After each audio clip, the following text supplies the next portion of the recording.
नमस्कार दोस्तों, स्वागत करता हूँ आप सभी का हमारे चैनल में। दोस्तों, आज जो मैं आपके लिए टॉपिक लेके आया हूँ वो टॉपिक है तुलनात्मक राजनीति अर्थात कंपैरेटिव पॉलिटिक्स क्या है, इसकी परिभाषाएं क्या है, इसका अर्थ क्या है और इसका विषय क्षेत्र मतलब कि स्कोप क्या है। तो दोस्तों, शुरू करते हैं आज का टॉपिक।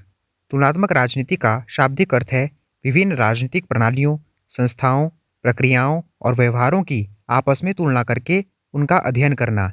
इसका उद्देश्य राजनीतिक व्यवस्थाओं के बीच समानताओं और असमानताओं को समझना, राजनीतिक सिद्धांतों का विकास करना और राजनीतिक घटनाओं की व्याख्या करना है। अब हम कंपैरेटिव पॉलिटिक्स की परिभाषाएं लिख लेते हैं।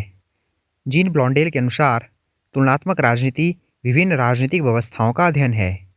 एम.जी. स्मिथ के अनुसार तुलनात्मक राजनीति राजनीतिक संगठनों के प्रकार, उनके गुणों, संबंधों, विभिन्नताओं और परिवर्तन के तरीकों का अध्ययन है। और एम. कर्टिस के अनुसार तुलनात्मक राजनीति राजनीतिक संस्थाओं और राजनीतिक व्यवहार की कार्यप्रणाली में महत्वपूर्ण नियमितताओं, समानताओं और असमानताओं से संबंधित है। तो दोस्तों, हमने तुलनात्मक राजनीति का अर्थ और परिभाषाएं पढ़ ली हैं। अब हम लिखते हैं इसमें इसका स्कोप अर्थात इसका दायरा या विषय क्षेत्र। तुलनात्मक राजनीति का दायरा बहुत व्यापक है और यह राजनीतिक अध्ययन के कई महत्वपूर्ण पहलुओं को कवर करता है। तुलनात्मक राजनीति के मुख्य स्कोप या क्षेत्र इस प्रकार हैं।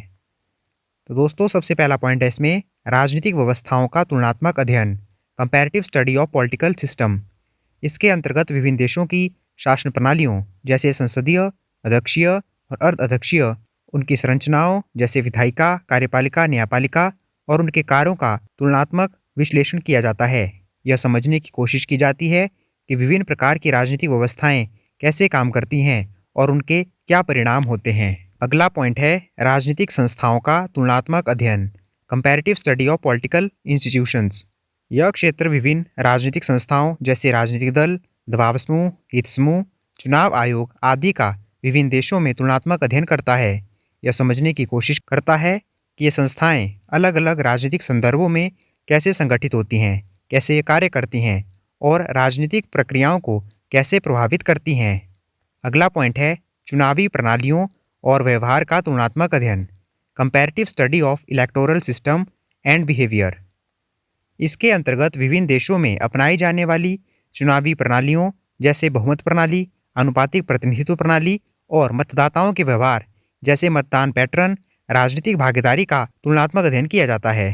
यह समझने की कोशिश की जाती है कि चुनावी प्रणालियां राजनीतिक प्रतिनिधित्व और चुनाव परिणामों को कैसे प्रभावित करती हैं।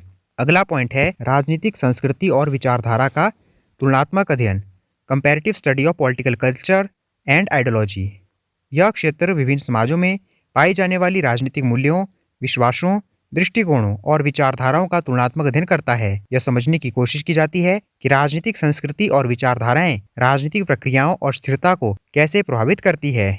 अगला पॉइंट है राजनीतिक विकास और आधुनिकीकरण का तुलनात्मक अध्ययन, comparative study of political development and modernisation.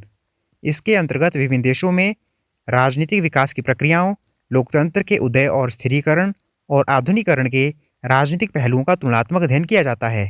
यह समझने की कोशिश की जाती है कि विभिन्न देश राजनीतिक विकास के विभिन्न चरणों से कैसे गुजरते हैं। अगला पॉइंट है सार्वजनिक नीति का तुलनात्मक अध्ययन, comparative study of public policy. यह क्षेत्र विभिन्न देशों में विभिन्न सार्वजनिक नीतियों जैसे स्वास्थ्य, शिक्षा, पर्यावरण के निर्माण, कार्यान्वयन और मूल्यांकन का तुलनात्मक अध्ययन करता है।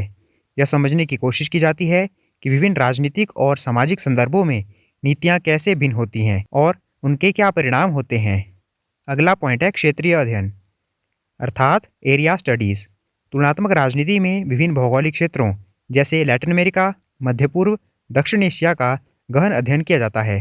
इसके अंतर्गत उन क्षेत्रों के देशों के राजनीतिक प्रणालियों, इतिहास, संस्कृति और समकालीन मुद्दों का विश्लेषण किया जाता है।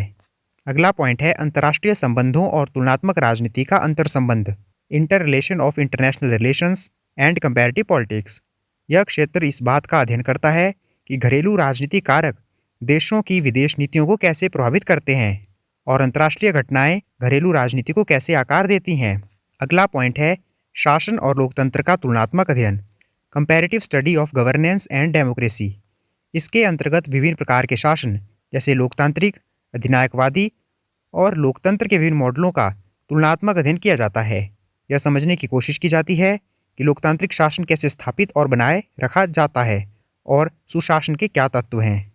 अगला पॉइंट है राजनीतिक अर्थव्यवस्था का तुलनात्मक अध्ययन, comparative study of political economy. यह क्षेत्र राज्य और अर्थव्यवस्था के बीच संबंधों का विभिन्न देशों में तुलनात्मक अध्ययन करता है। इसमें आर्थिक नीतियों, विकास मॉडलों, कल्याणकारी राज्यों और वैश्वीकरण के राजनीतिक प्रभावों का विश्लेषण शामिल है। तो दोस्तों यहाँ पर हमने तुलनात्मक राजनीति का स्कोप अर्थात विषय क्षेत्र या दायरा पढ़ लिया है। अब हम इसका निष्कर्ष लिख लेते हैं। संक्षेप में तुलनात्मक राजनीति राजनीतिक जीवन के लगभग हर पहलू का विभिन्न देशों और संदर्भों में तुलनात्मक अध्ययन करके राजनीतिक दुनिया की हमारी समझ को व्यापक और गहरा बनाती है। तो दोस्तों यह था हमारा आज का टॉपिक, तुलनात्मक राजनीति अर्थात कंपैरेटिव पॉलिटिक्स क्या है, इसका अर्थ क्या है, इसकी परिभाषाएं क्या है और तुलनात्मक राजनीति का दायरा क्या है। उम्मीद करता हूं कि आपको आज का टॉपिक आसानी से समझ आ गया होगा और आपकी पेपर में जब भी आपको देखने को मिले आप आसानी से करके आएं। अगली वीडियो आपको किस टॉपिक पर चाहिए या आप हमें कॉमेंट करके बता सकते हैं। वीडियो अच्छी लगी हो तो आप इसे लाइक कर सकते हैं, शेयर कर सकते हैं और चैनल को सब्सक्राइब कर सकते हैं। धन्यवाद दोस्तों।